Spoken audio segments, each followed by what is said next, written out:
NDA కూటమి నాయకులందరూ కూడా మీరు ఏలెత్తి చూపించండి, పార్టీలో సస్పెండ్ చేస్తారు. నాతో సహా నేను కూడా దీనికైనా సరే ఈ సెటిల్మెంట్లు లాక్కోటాలు దాచుకోటాలు దోచుకోటాలు మాత్రం ఇక్కడ ఎవరు లేవని సగౌరవంగా తెలియజేసుకుంటూ ఈ రోజు జాయిన్ అవడానికి వచ్చిన ప్రేమపూర్వకంగా వచ్చిన మీ అందరికీ కూడా శిరస్సు ఉంచి నమస్కారాలు తెలియజేసుకుంటూ మరి మీ అందరి సహకారంతోనే ఈ రోజు 175 కాన్స్టిట్యున్సీల్లో రామచంద్రపురం నియోజకవర్గం 11వ స్థానంలో ఉందని తెలియజేసుకుంటాం.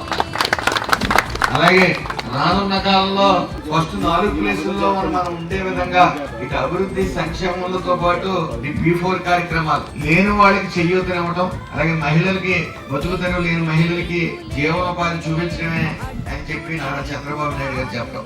75 సంవత్సరాల వయసులో ఆయన మీ అందరూ వినాలి, 20 నిమిషాలు మాత్రమే ఆయన కుటుంబానికి టైం ఇస్తాడు. కాబట్టి ఇవన్నీ చెప్తున్నాడు లోకేష్ గారు కూడా, పవన్ కళ్యాణ్ గారు కూడా.